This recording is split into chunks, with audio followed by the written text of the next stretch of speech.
Welcome to More Details, Please, with your hosts, Emmanuel and Angela Williams, where we dive deeper into conversations with visionary entrepreneurs to discover what it takes to turn passion into purpose. Listen to real-world stories from self-starters and trailblazers, and discover strategies and innovations shaping a greener future. Whether you are a seasoned business person or just starting out, let this be your go-to resource for inspiration and actionable tips for success. Join us now as we create a brighter, greener future together.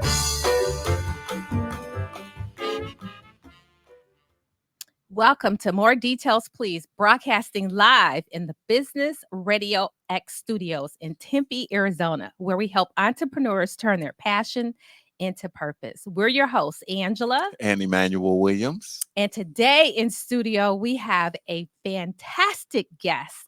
Jen Freet is here, and she is from Barx Parx in Las Vegas, and we're so happy to have her. So I'm going to give a short introduction of Jen to our radio audience. But first, Emmanuel wants to share. Well, I just want to say thank you, and we're grateful for your presence. And as an entrepreneur, our podcast is really all about entrepreneurs sharing their stories, because our stories, we connect with so many different people going through different challenges. And, entrepreneurs who turn their passion into purpose is serving a greater good. And so, looking at your story and the things that you're doing in the community and how you are caring for your pets is definitely a much needed something that we need here on this planet. So thank you for your time and thank you for being on our show. Absolutely. Thank you so much for having me. Really, really happy to be here. All right. So because I have physically visited Barx Parx in Las Vegas before, I swear it's like a playground for pets. So being Nevada's only indoor dog park, you definitely feel the goodness when you go in. And I'm sure Jen's going to tell us all about the excitement. But if nothing else, you almost feel like you're cheating your pet if you don't bring them to the park to hang out with the other dogs. So her company has been in Las Vegas for a long time. And I'm going to tell you, they are super on top of it. They have been voted best of in almost every category for the last 5 years. So they are the stuff. And I am so happy to have Jen and her company on our podcast for today. So in today's episode, we're going to get into all about teamwork and really getting involved in the community. And that is the feeling that I have to say I got when I was there in Las Vegas. So focusing on the importance of being a team player in business, Barx Parx embraces teamwork and community spirit. I'm going to say it like that every time, Jim. Okay. So we love to explore this topic. And now we're going to get right into it. So, Jim, we're going to start with tell us about you. We want to know all about you. Where you came from? How'd you get there? Go, Jen. Of course. Yeah. So I've been in Las Vegas for about 15 years. And I came here to be in the corporate casino marketing world and loved my job.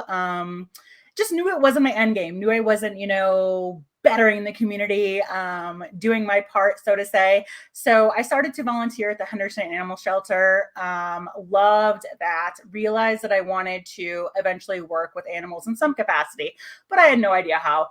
And at the same time, we have rescues of our own, and my husband, Troy, and I were taking ourselves to the outdoor dog parks and frequenting them with our dogs. So you just kind of build a camaraderie with those pet parents, right? The outdoor dog parks are great. There's a lot of pluses and minuses of them, especially in the desert.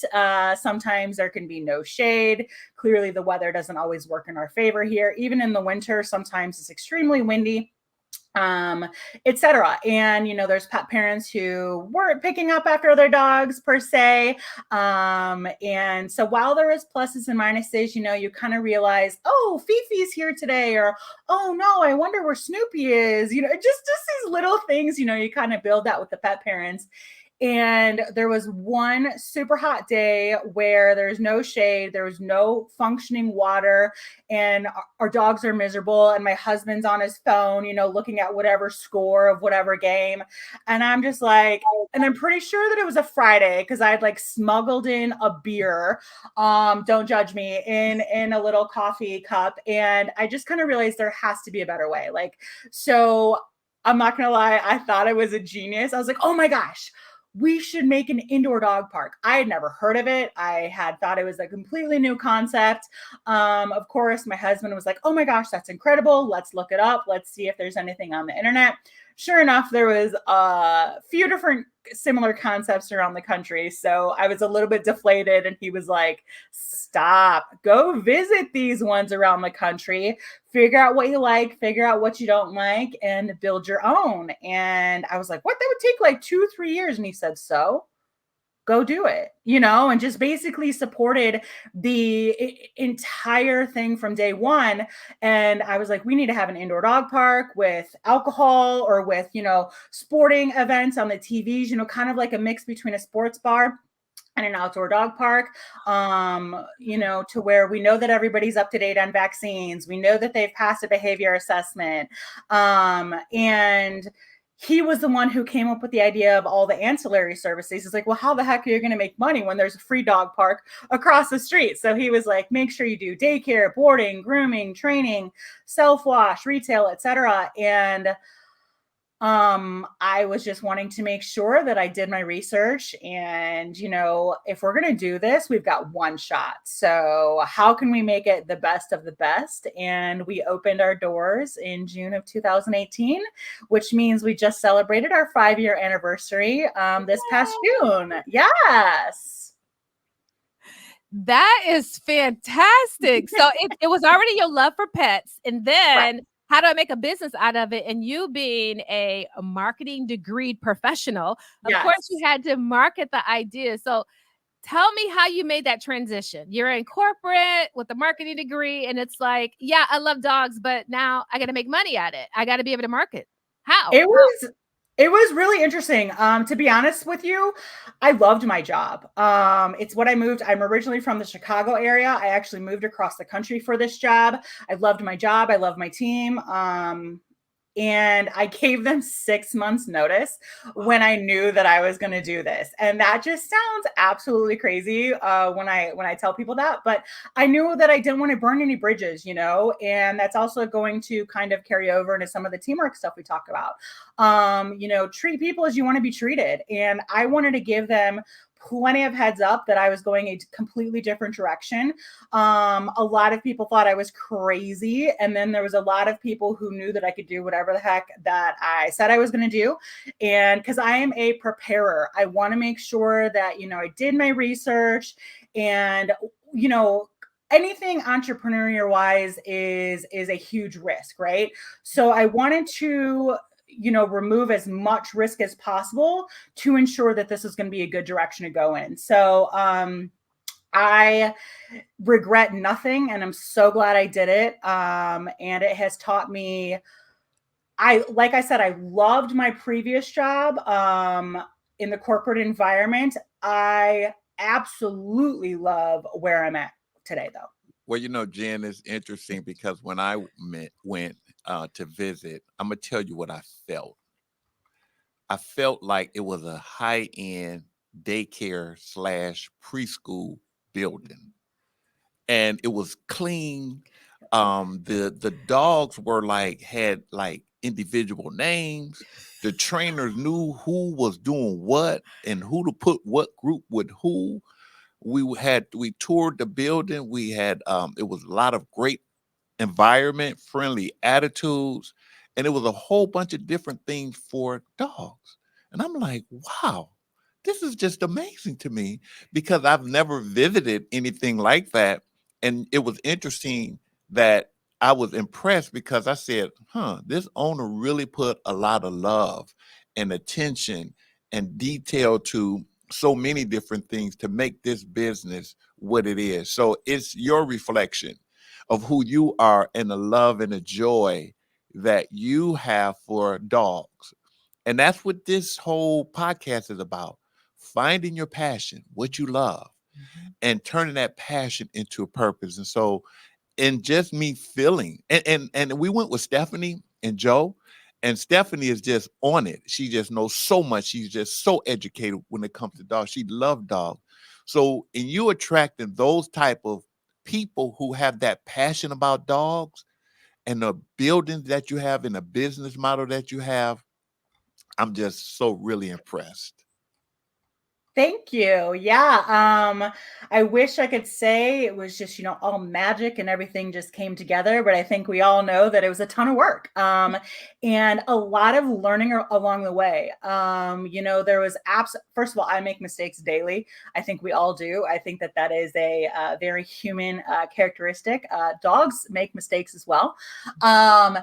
And it's just kind of one of those things to where we've all worked at places where we felt valued or didn't feel valued, right? And so I kind of wanted to take the positives of what I really enjoyed working for other people and how could I translate that into the dog world. And I'm really glad that you even mentioned, you felt like it was clean and everybody knew everybody and, the dogs are individuals. That's not by accident. So like I was mentioning when visited these, similar concepts around the country, whether it was an indoor dog park or a traditional doggy daycare, they're all set up a certain way. A lot of them are very different than ours. Ours is completely open concept, very transparent, not a lot of walls. So you can see and hear and feel like you are part of the group from the second you walk in the door. There are some negatives with that. We are a little bit of a louder facility. Sometimes those dogs like to be very boisterous in their play style, and it's a little hard to hear sometimes, but the transparency feeling and the part of the overall group really speaks volumes for, what parents know to expect from us. We're not hiding anything. We've got 18 surveillance cameras as well. And we have a staff that is able to communicate over, the 6 foot and the 5 foot and the 4 foot high gates. Between each yard versus, other doggy daycare facilities, or indoor dog parks, you walk in and you've got this beautiful lobby, but it's all enclosed, right? You may have a window into a yard, but normally that's pretty much it. So I guarantee you their lobby smells way better than ours. I guarantee you their lobby is much quieter than ours. But those staff at those facilities, they kind of feel like they're left on their own, right? So they're in a room with floor to ceiling walls, and at best might have like a walkie-talkie or a radio on them to communicate with their peers.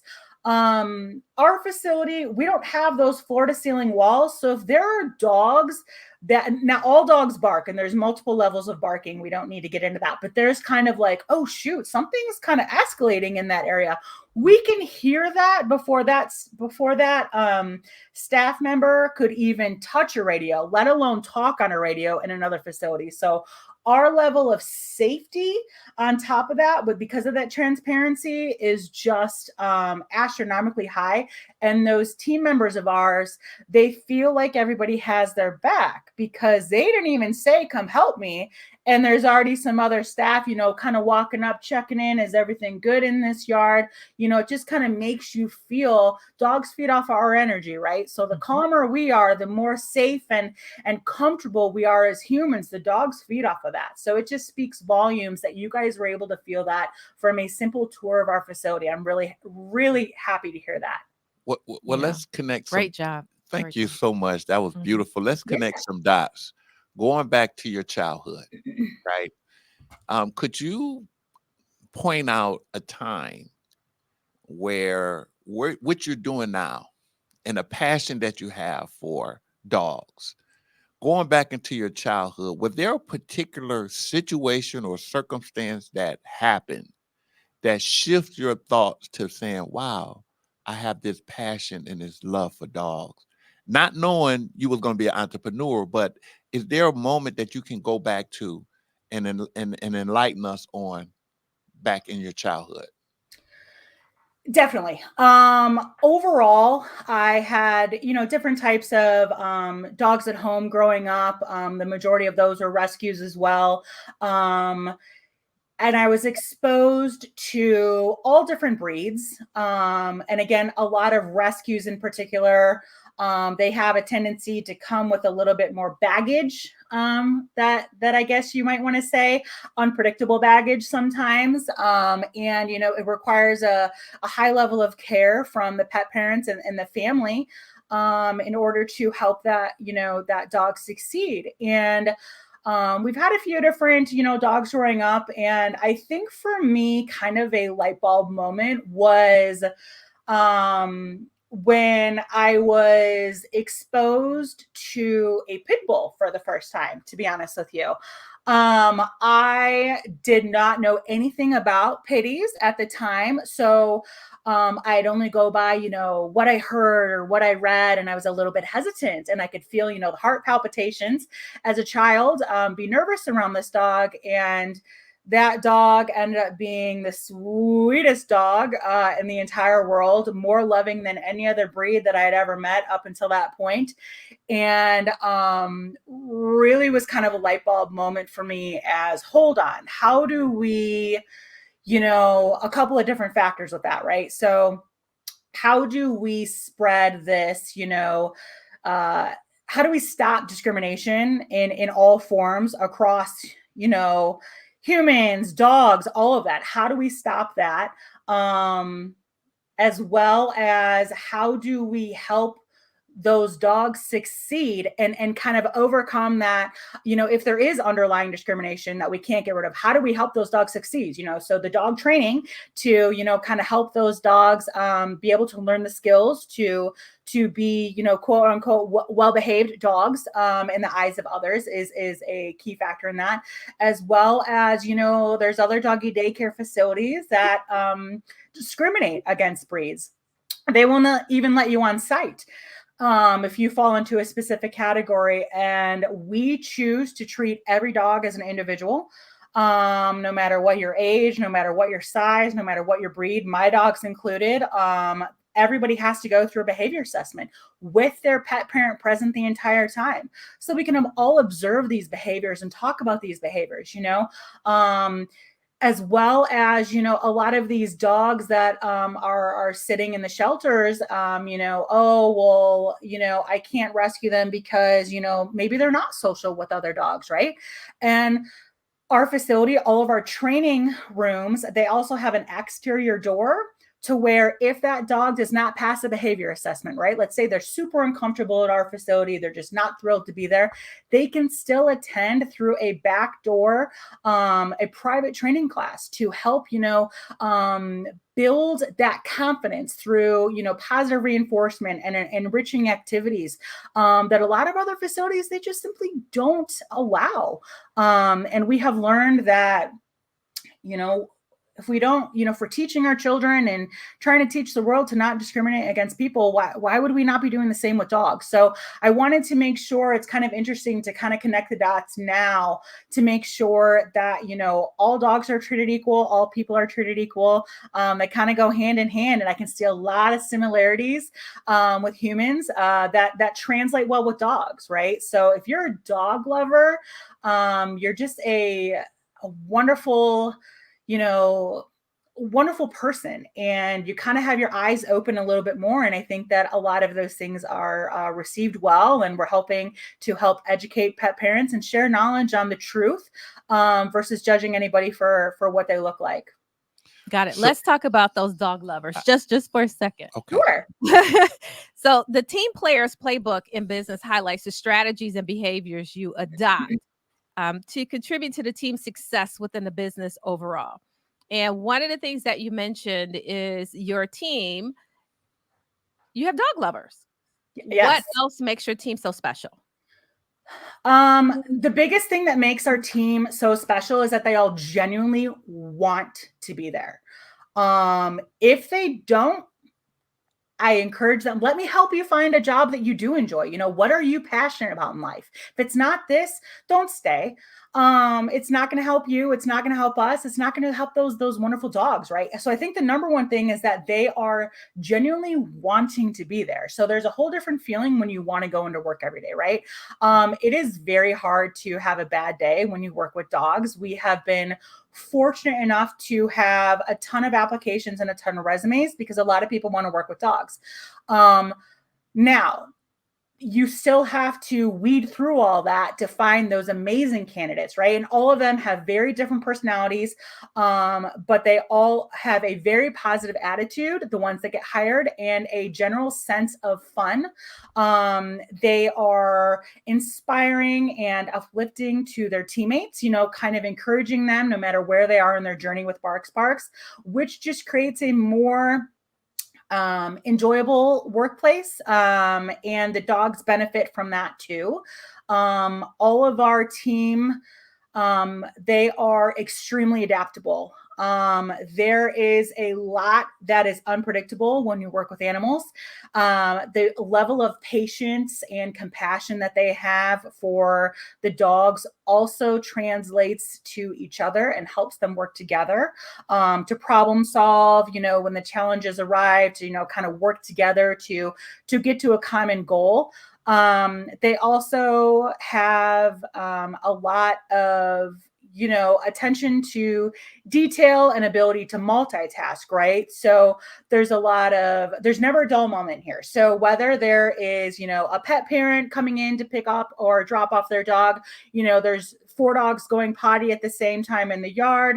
There's 2 dogs meeting for the first time and aren't super thrilled with each other and showing some, behavior that we can step in and help, de-escalate and channel in a different direction, to coming to meals and medications and special instructions. We get the pet parents that will send in, printed pages of how to take care of their dog during boarding. And we welcome that, send us those bullet points. We want to do the best of the best. They have a lot of, respect and empathy for each other, again, something that you can kind of translate from the dog world to the human world. When a dog is having an upset tummy day, and oh my gosh, that's not that dog's fault. They're trying to be a good dog still, and to just kind of have that mutual respect and empathy for everybody, is just trying to do their best and trying to learn and help each other get better. And speaking of their best, I think one of the biggest things that separates our team from other teams is that we never settle for not getting better than what we were the day before. It is always a learning experience, and you can learn something new from each other or from the dogs or from the pet parents every single day on how to do better, right? So you were kind enough at the beginning of this to mention some of those awards that we have been fortunate enough to win and, get some recognition for. And I challenge our team daily to, you guys, this is wonderful. We are so proud of this accomplishment. But if we were voted best of, X, Y, and Z in 2022, what do you think we could do to be better than ourselves next year then? How can we still improve? What are some efficiencies? What are some, practices that we can put into place? And I encourage our new team members, when they are hired, you are a fresh set of eyes. Help us improve. Just because we've been doing something the same way for 5 years does not mean that we need to continue doing it that way. If there's a better way or, a more compassionate way or a quicker way, there's a whole bunch of different,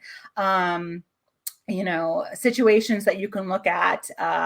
Our team is incredibly special, but they are fueled daily to continue in that direction. So it is not a happy accident that just happens on day one.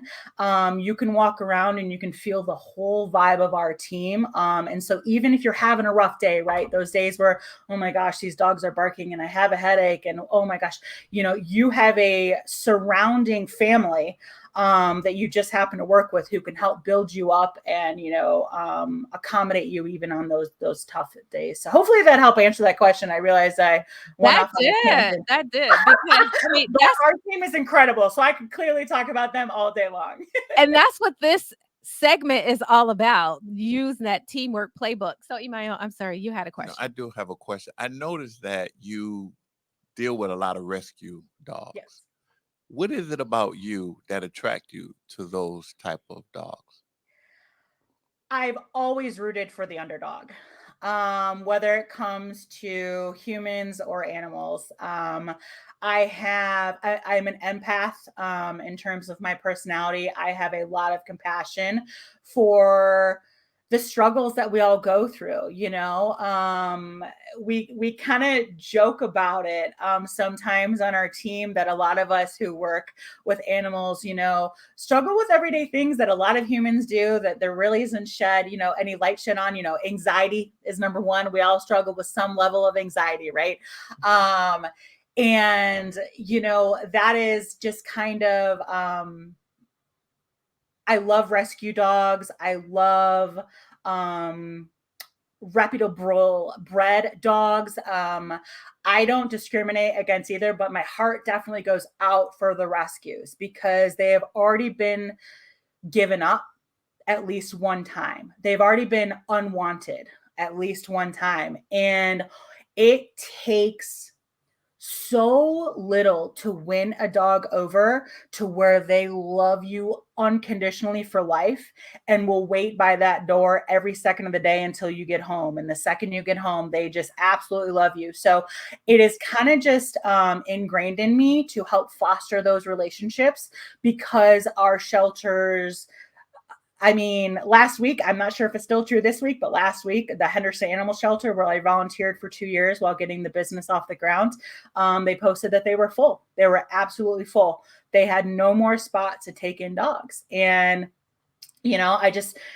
I couldn't imagine personally giving my dog away. So to be able to create a space where no matter what you come with, right? You might not be the most social dog. You might have to build some of that confidence and training before coming to our facility. You might have to have a better relationship with your pet parent prior to coming to our facility.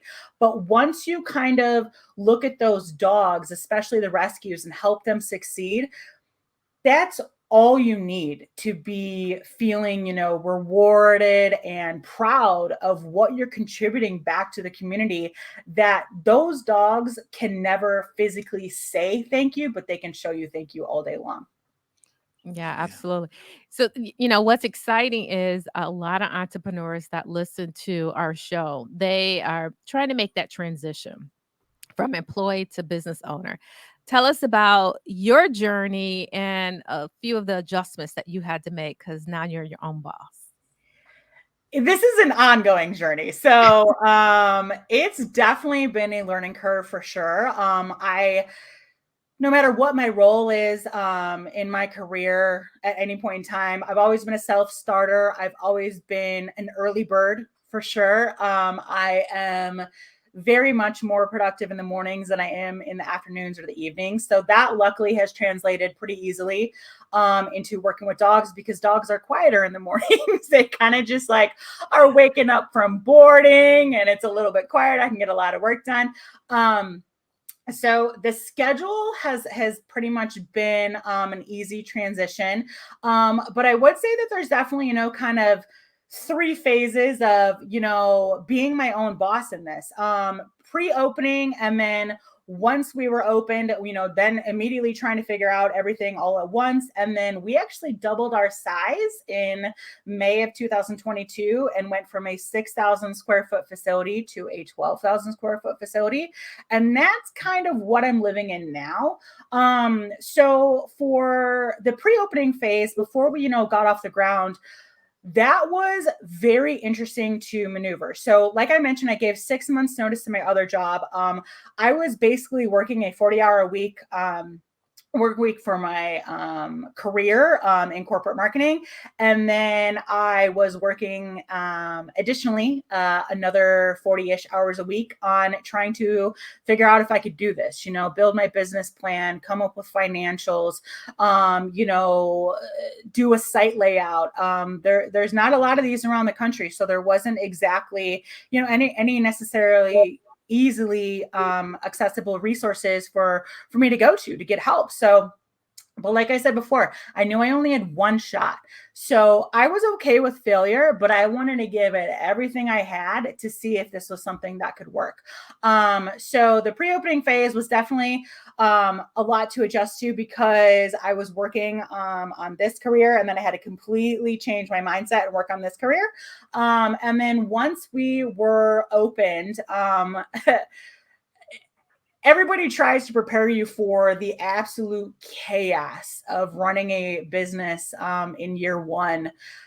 There are no words to describe it. There were days that I was on site for 22 hours a day. I would take naps in my office, which shows you how not busy we were as a dog business to be able to sleep on site. It's not that I didn't trust my staff. Our staff has always been wonderful from day one, but the level of questions that nobody had yet, and nobody had the answer to yet, I physically had to be there in order to answer those and kind of help navigate us through that and figure it out as we go. I wore many hats in year one. I was in the yard watching dogs for hours and hours, hoping that somebody would call and schedule their dog to come in and play with us. Obviously dealing with all of the HR stuff, dealing with all of the new hire stuff, training new staff, and trying to, help educate pet parents on why to choose us. Come check out our facility. I still remember, she's now my best friend, but the first dog, we talk about marketing. I set up a social media page about 6 months before opening the business. And I still remember the very first dog. It was a golden retriever named Hamilton, who posted a picture and tagged us. And he was sitting in front of our windows below the, coming soon, Barx Parx, opening, summer of 2018. And I was floored. I was so flattered that there was a dog who was excited about us opening. So fast forward to then we opened, and I met that wonderful pet parent and that wonderful dog, and she was a teacher. And I basically said, what the heck do I do to get people to try out our facility? There's all these wonderful dog facilities. How do I try to get them to check us out? And she's like, oh, I can send Hamilton for free on any days that you don't have dogs, and he can get along with anybody, large, small, whatever, do you want to have him? So Hamilton and I would sit in the yard by ourselves for hours waiting for clients to reach out and schedule their dogs. And this memory is just a core memory of mine. And those multiple hats that you had to wear, oh my gosh, I'm getting no sleep, but oh my gosh, I've got to be the coolest boss in the world and the most excited about this facility, and not miss a beat, because those dogs, you want to be watching their communication to each other and their behavior all day long. It was wild. So luckily I was able to hire more staff to kind of not wear so many hats every single day and breathe a little bit. And then COVID happened. Obviously COVID affected every business differently. Ours was initially negative because everybody canceled all of their boarding. Nobody's traveling. Everybody canceled all of their daycare because they either weren't working anymore or were working from home. Everybody canceled their indoor dog park memberships because they can't come to our facility. We were not an essential business at the time. And nobody could do training because, again, that was in person. So, you launch online training and Zoom training, and it didn't really take off. So literally all of our sources of revenue were not coming in. So that's actually when we launched grooming. We were not going to be a grooming facility from the beginning for various reasons. But we basically, within a 2-week period decided, hey, this is going to be what keeps us afloat and gets us through COVID. And here we are. We made it through COVID thanks to grooming. Grooming was an essential business, and the dogs needed grooming, whether there was a pandemic or not. So that got us through COVID. And then after COVID, it actually, gosh, I hate to say that COVID helped our business, but hear me out. So in relationship to the dog side of the world, during COVID, a lot of people got a dog, or they got a second dog, or they got more attached to their current dog because they were at home with them, or their value of time and important relationship changed, right? So once COVID was kind of in the clear, we exploded. We had waiting lists of 30, 40 dogs a day trying to come to our facility. And I was like, oh my gosh, be careful what you wish for, right? So we exploded. And I think that the third phase, which is what I'm kind of in now, of the ongoing journey of, kind of transitioning from, working for somebody else and being my own boss. We now have 47 employees. We have a 12,000 square foot facility, and there are days where I'm like, how do I keep everything straight?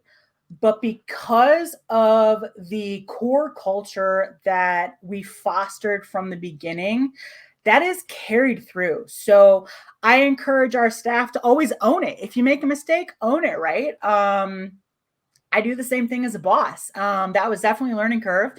And I now, you kind of realize as an employee, I could retain so much more information that was just said to me.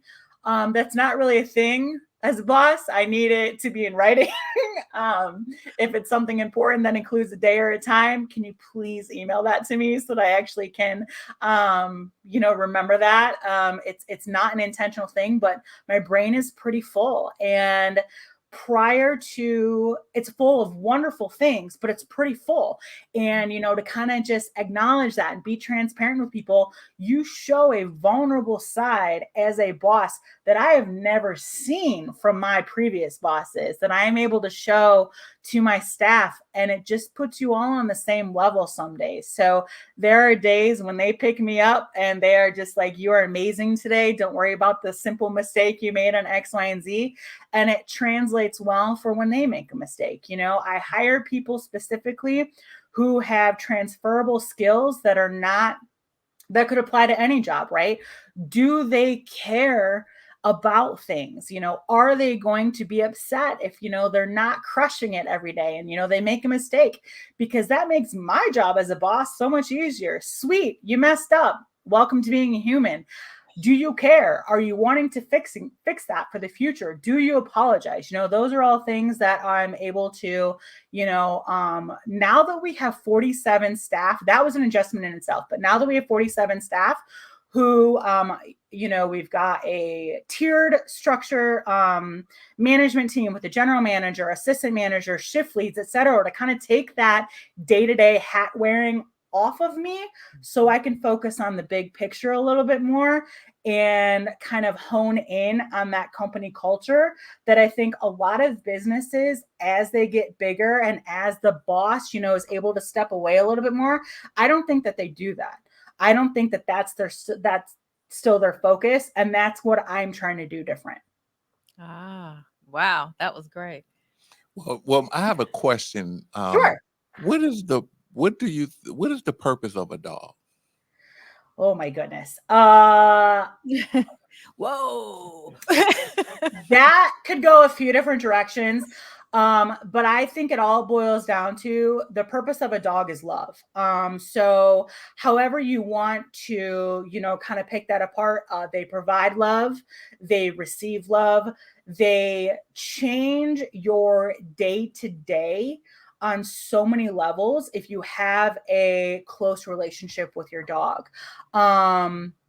They are similar to what a human child, provides for a mother or a father. A lot of the pet parents that come to our facility, they don't have human children. This is their baby. So I do think that a dog's purpose is love, in a lot of different senses of the word.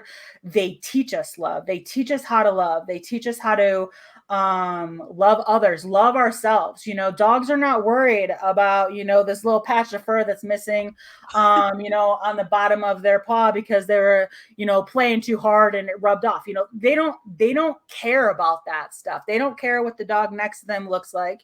They're just there to have a good time and provide love, share love, teach love, receive love. That to me is what I think a dog's purpose is. And I'm glad we're talking about this part of it, because when you talked about COVID and how people start to get more dogs, or they became more attached to the dogs that they had. And I heard a guy say, "Lord, teach me to be the person that my dog think I am." Yes. Because your dogs don't even judge you, right? And Never judge you. and the reason why I wanted to talk about this part is because I want to exemplify the work that you're doing and the good that you are sharing in this world. Because when you look at the world we live in, and you look at mental health, you look at suicide rates, you look Yep. at the fear, all of these different things that we're dealing with as a society. When you are able to get that nurturing, where, I mean, even going back in your childhood where you was wounded, walking around carrying the pain and suffering of so many different things that humans is carrying with them, but don't even realize it. That dog plays a noble role in that feeling security. That dog plays a noble role in that person becoming or feeling whole. And that is joy that the world needs. And I can feel your joy. I can feel your enthusiasm. And as you nurture and care for these dogs, and as these dogs go into the world and provide nurturing for humans, that's making the world a better place, right? And it's really exciting to be able to witness somebody like you and the joy that you give off just in your aura, and the joy that you give in helping dogs and being a part of this community. That's really, really important. Thank you. I love hearing that. I am a firm believer that the vibe of any company, no matter what the industry, big or small, that the vibe of any company starts from and trickles down from the very top. If I am not loving life, loving those dogs, loving this job, loving those pet parents, loving those teammates that I hired, they're not going to do that, right? So you can't expect the vibe to change and just be this amazing, ball of energy if the top boss is coming in, not wanting to be there and, come on, let's go, just, rush. And, you know, you have to, dogs repeat what we teach. Humans repeat what we teach. Am I perfect? Oh my gosh, absolutely not even close to the sense of the word. But do I genuinely love Barx Parx and every single person and dog that comes inside? Yes, I do. And that translates, and the expectation is kept high to our staff that will continue translating, that energy that I bring in, that they will feed off of that, and they will share with those pet parents, and they will share with those dogs. It starts from the top, but it trickles down beyond that. And I started to realize that, especially like, you're talking about today's world and the work environment, that the mental health issues, especially in today's world with a lot of these struggles that traditional businesses have with keeping staff, and, having high turnover. Right now, people can get a job anywhere. Everybody's hiring and constantly hiring. So many businesses are struggling to keep the staff that they already do have. So I love that the topic of this podcast is focused on the team. I learned very early on that I am like 1% of what keeps Barx Parx where it's at today. The team feeding off of and learning from and carrying that movement and that contagious ball of energy is, you know, what holds that bar still so high. It's my job to recognize and reward them for when they are absolutely crushing it. There's some not fun days where it's my job to point out where they can improve. And I promise you, because of the relationships that we've fostered with, you know, each other, my goal is nobody should have a bad day at Barx Parx. Nobody. Me, you, dogs, pet parents, nobody. So if we've got something to hash out, you know, hey, you've been messing up on X, Y, and Z again. Let's talk about it. Let's talk about it at the beginning of the day so that we can both apologize, both move on, both come up with a game plan, and still have an incredible day after that. You know, there's no reason why you have to have this, you know, closed door policy.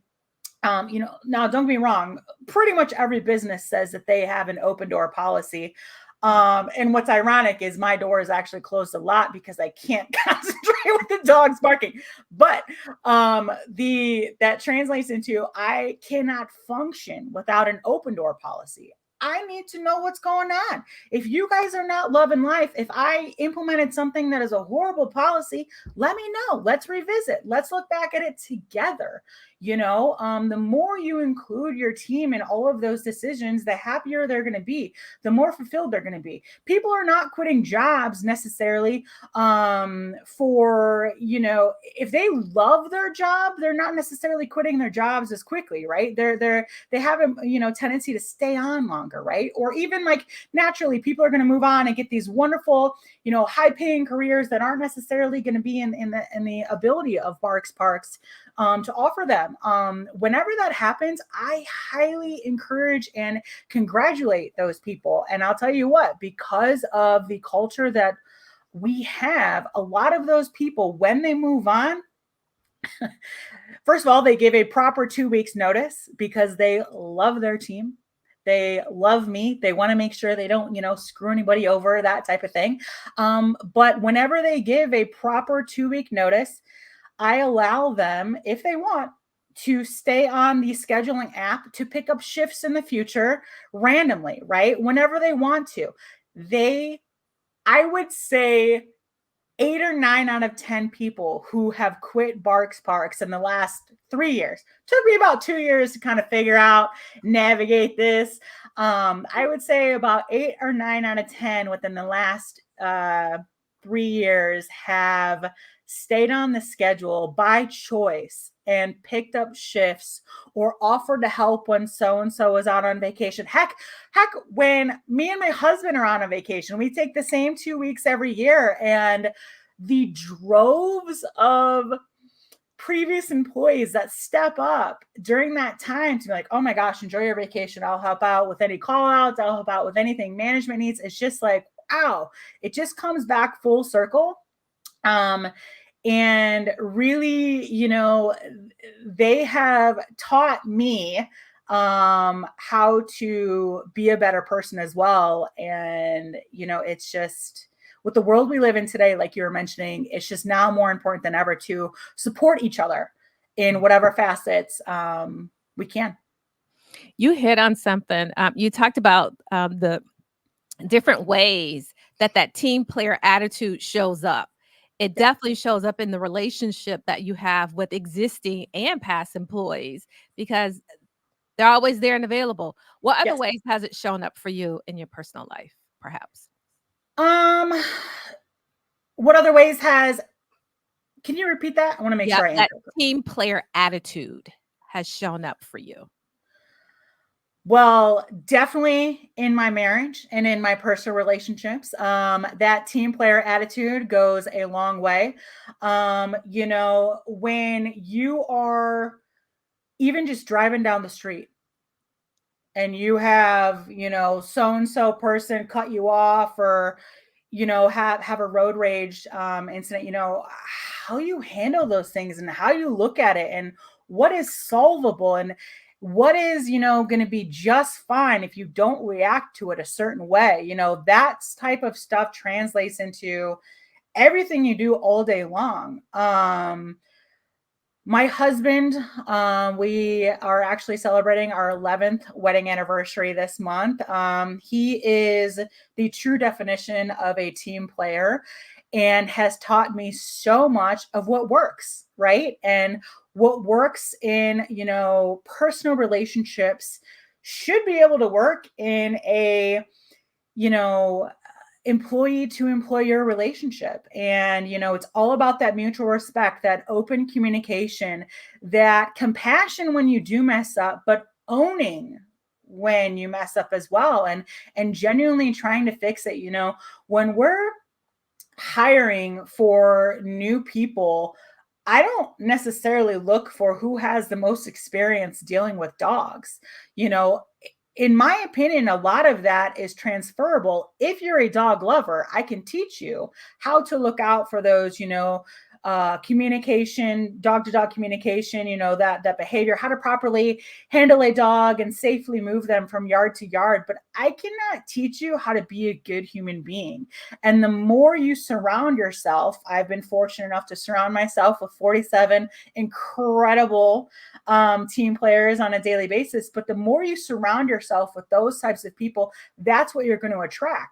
So our clients fall into that category as well, because they walk through that door just like you guys did, and they feel this instant, wow, I'm a part of something really cool here. I've got a million questions, but I'm part of something really cool, and I feel good coming here.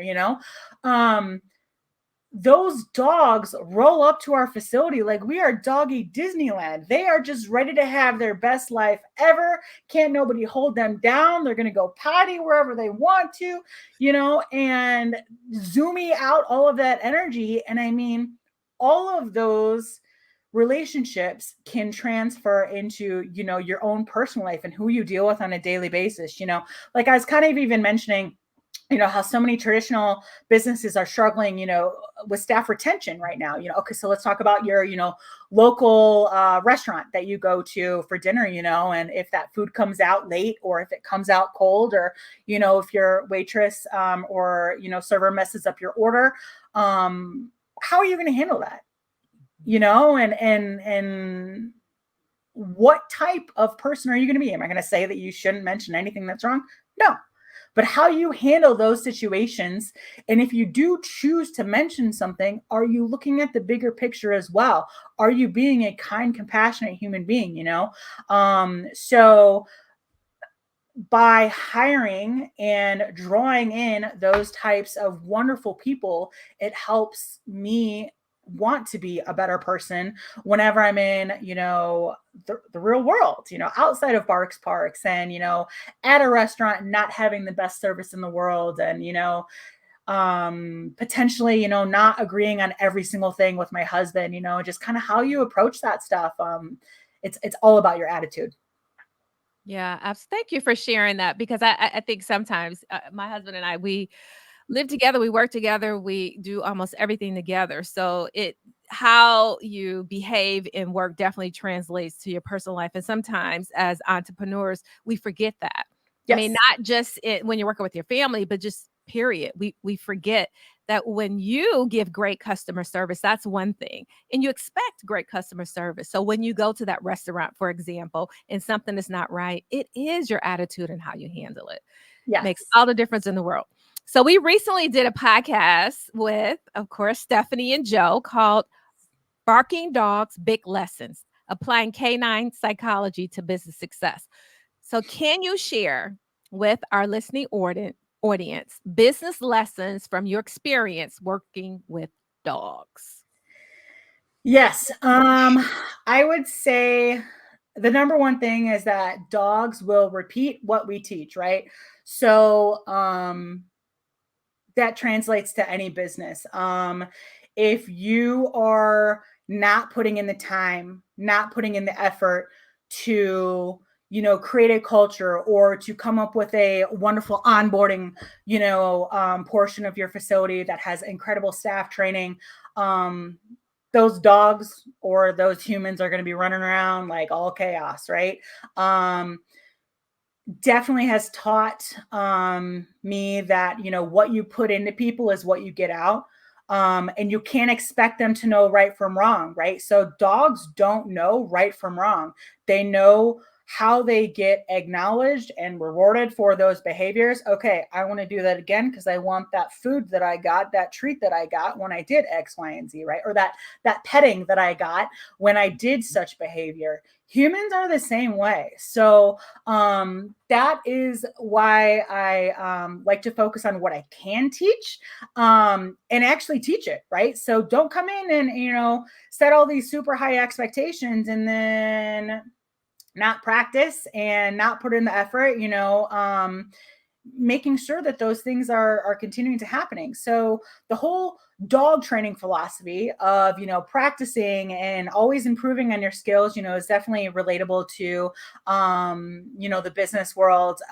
Another lesson that I learned is kind of one I've already touched on, that dogs feed off of our energy, and the same is true for people, right? So if I walk into a dog daycare yard that has 12 dogs and all of those dogs are sleeping and they're calm and, they're chill, and I come in and, super, super crazy and all this boisterous, and all those dogs are on the feet and alert and, oh my gosh, probably anxious and, wondering what the heck is going on.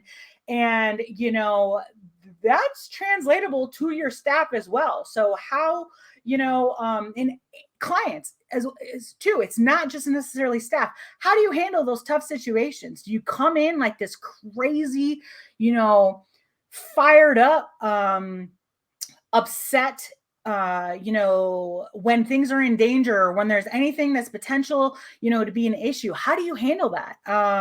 You want to exert the energy that you want brought back to you. So if there is something, that a dog is going to feed off our energy, and so are the humans. So you can easily walk into a yard full of dogs. Now, the opposite side of that, you can walk into a dog full of yards.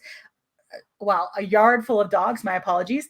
And all of those dogs are, bouncing off the walls, running around, and, they just have crazy zoomies. And if you walk in and you are just calm and composed and you slowly walk through that yard and you talk to those dogs as you go, they will slowly start to calm down.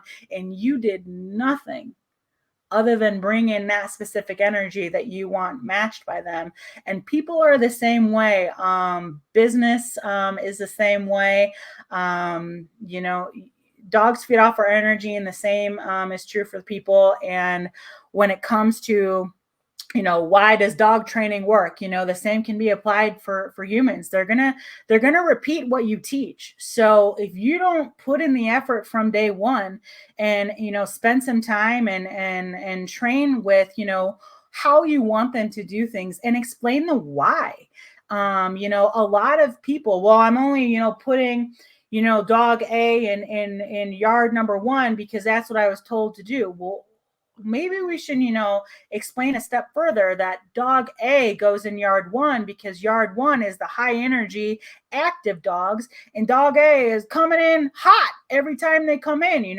Sometimes when you take the extra second to put in that little effort and reinforce a particular reason of why we do something and why it should be the direction we go, you solve a problem in the future that you didn't even know was coming because you took that extra effort from the beginning. And dogs are the same way. If you teach a dog, how do you teach a dog, to sit? Catch the dog doing the behavior, and when they do the behavior, reward it. Practice, practice, practice, right? Dogs don't necessarily learn anything overnight, and I don't think that it should be expected that humans do either. I think that is where a lot of that compassion comes in, and encouragement and recognition when they do it correctly. Yeah. Fantastic. I know you want to jump in. I do have a question for you. I can feel him over here like, wait, I got a question. What is energy? What is the characteristic that a dog has that you admire, that you want to exemplify more in your life?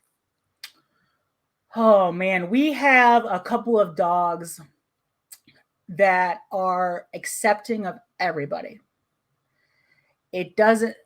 So they are dogs that we use for behavior assessments because They will accept a large dog, a small dog, whatever breed. They are just chill and go with the flow. They are there to live their best life. And they forgive. So sometimes in those behavior assessments, sometimes those higher energy dogs, or even the scared ones who bring no energy other than hiding in the corner, sometimes those dogs react, and it's not necessarily a positive reaction. Not talking about a fight or anything like that, but let's say a super scared dog is hiding in the corner and showing its teeth. That's not necessarily a desired behavior, but this other dog, how do they react to that? Are you entering that energy zone, bringing compassion and patience and love? I have learned from a couple of dogs in particular that you can get along with pretty much everybody as long as you have a mutual respect and open communication and understanding that people need their own space. Not everybody's going to match what you're bringing in. I still fully believe that you should be intentional about the level of energy that you bring in, but not everybody's going to match that, right? Dogs have a ton of different personalities. There's shy dogs, there's outgoing dogs. I would definitely like to be on the same wavelength as the dogs of ours that just get along with everybody and make the best of whatever situation, right? So the dogs who, let's say that they were in a behavior assessment and the new dog that they met was a little bit rude in their greeting and just like really in their face, kind of sniffing them a little bit too close for a little bit too long. How do you handle that? Are you going to walk away and kind of be cool, walk it off? You're going to come back and, but bark right back in that dog's face. So that is the type of dog that I strive to be and have learned from in terms of just accepting everybody for who they are, getting along to the best of my ability, and just being adaptable, trying to go with the flow with whatever situation, because you sure as heck cannot predict how every dog is going to act, and especially if it's a new dog, and how do you react to those situations. Dogs will be dogs. Because what I hear is you being in the present moment. Your ability to be present. Oh my God. I love that. Yes. Your ability to be aware that you're aware of what you're feeling. Yeah. Your ability to be aware that you're not going to react based on how you feel, but you're going to respond because you created that space to be aware enough to make the right decision. So that's kind of what I heard with that. Yeah. Love that. Yeah. So this is back to that excitement. Barx Parx is the 2023 Top Workplaces winner. Yay! Congratulations. So this award is based entirely on employee feedback. So can you share with our listening audience how you created that people first culture? And you actually talked about it a bit earlier. Anything in addition you'd like to share? Yeah, no, of course. First of all, thank you so much. We're actually incredibly proud of this particular award. It's the Top Workplaces of Nevada Awards. So we actually placed in 2022, we placed 29th in all of the state of Nevada in terms of small businesses, which are up to 150 employees.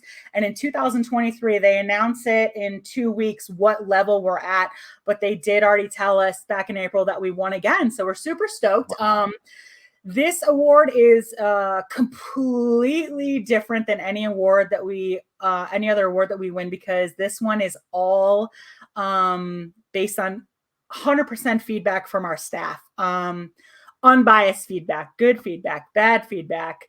It is raw and honest, and it just is so cool that they feel like they can share. Oh, it's anonymous. So fully can share anything they want to share, good, bad, ugly, or otherwise. And the fact that they feel like our workplace is a safe and truly inclusive workplace, I think is just something that you don't necessarily feel across the board wherever you go. I mentioned that, we thrive off of transparency, open and honest communication, strong focus on recognition and appreciation. And that is something that I'm really striving for with the more staff that we have, is to make sure that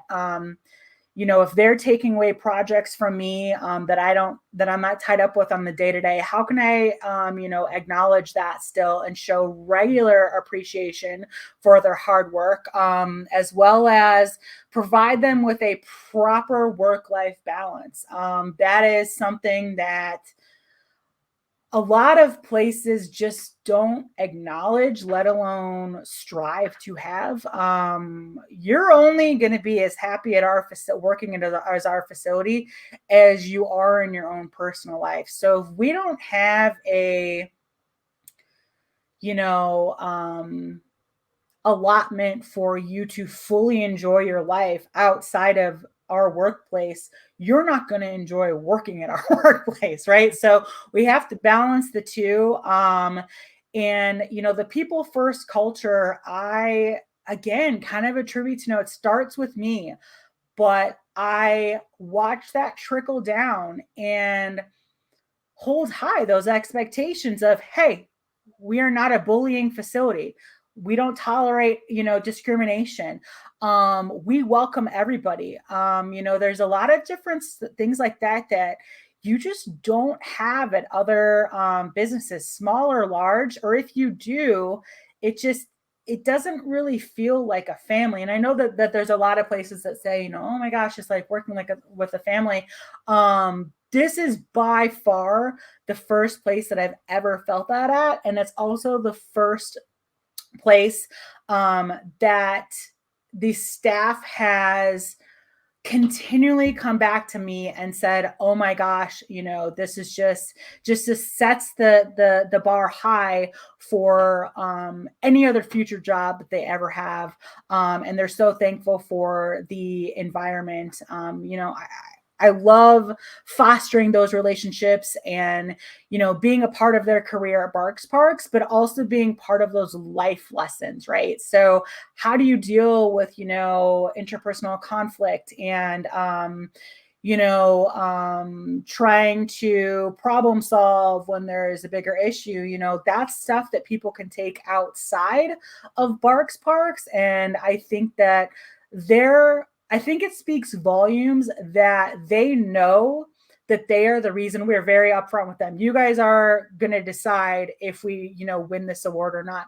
The fact that they know that they're going to have a contributing factor, and we don't, if you guys do this, we'll throw a pizza party. We don't do anything like that. Like, this is strictly on them. But the fact that they know that they are fully in control of us winning this award or not, and we've never had an issue. They require, I want to say, like 75% participation in order to qualify. We've never had an issue with even being close to that.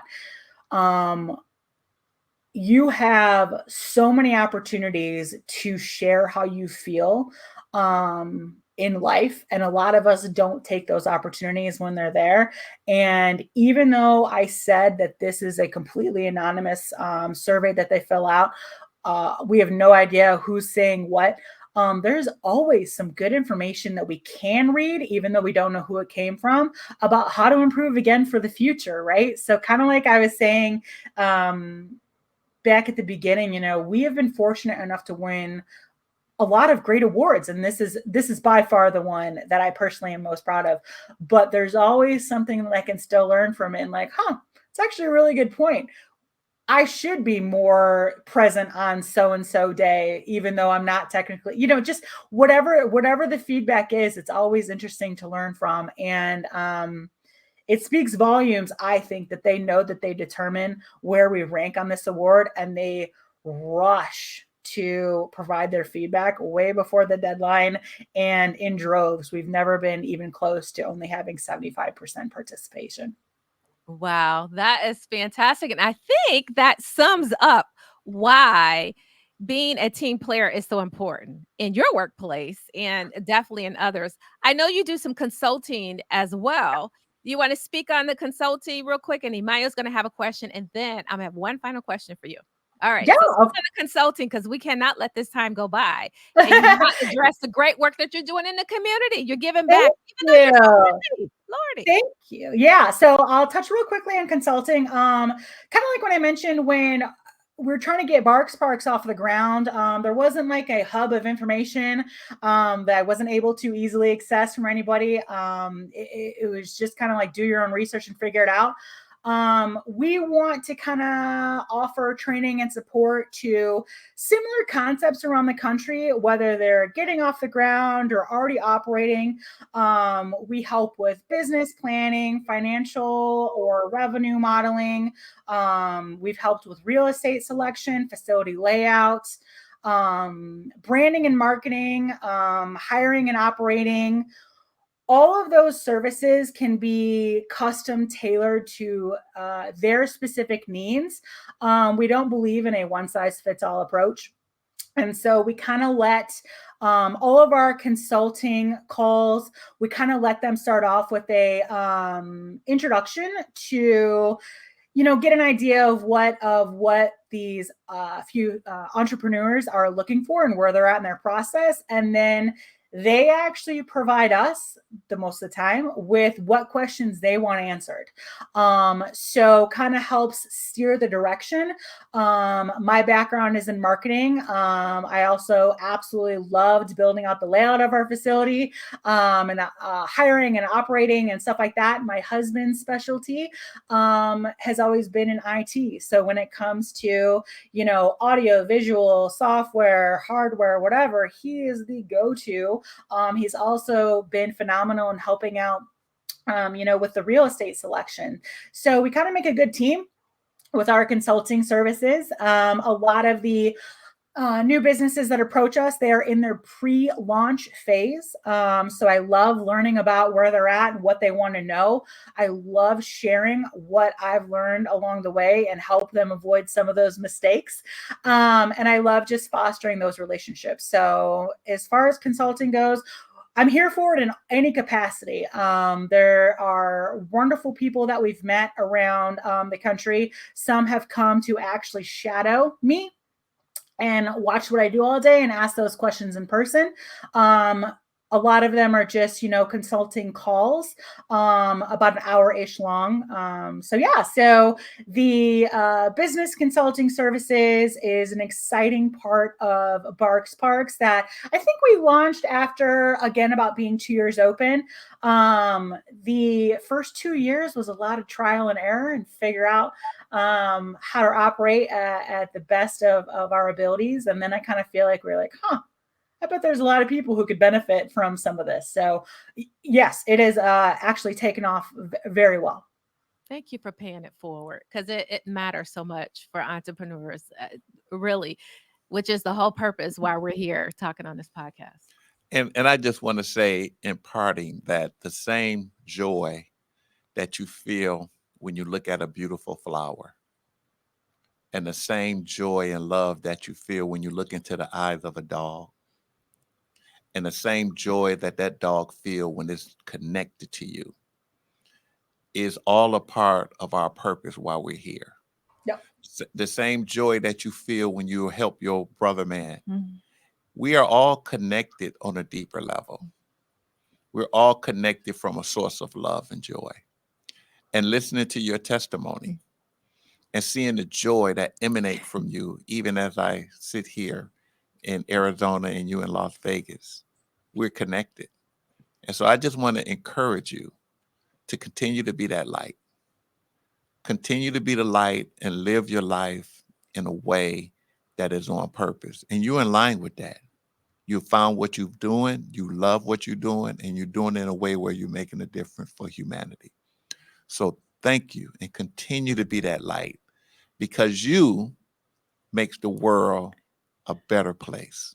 Thank you. I truly appreciate that. So Jen, how can our listeners get in touch with you? What is the best way for them to reach you?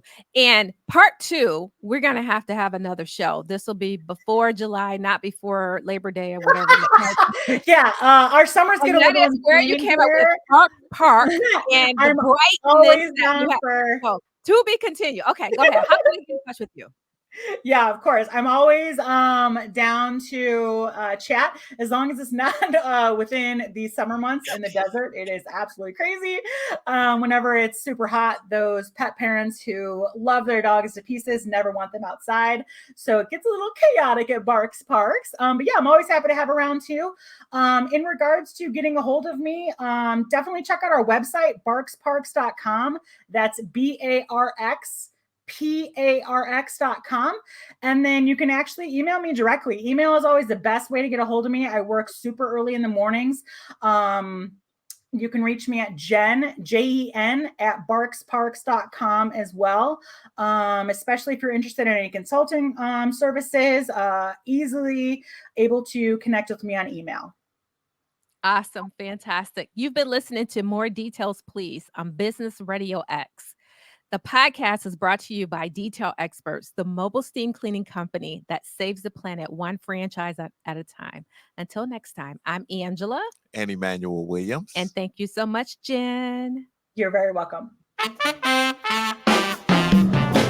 Thank you for listening to More Details, Please, presented by Emmanuel and Angela Williams from Detail Experts, the mobile steam cleaning company dedicated to protecting the planet. Be sure to subscribe to More Details, Please, on your favorite podcast platform. You can also follow us on Facebook at Detail Experts and visit detailexperts.net. That's DETAILXPERTS.net. We hope you've gained some valuable insights from our conversations today. Stay driven by curiosity, and we'll bring you more details next time.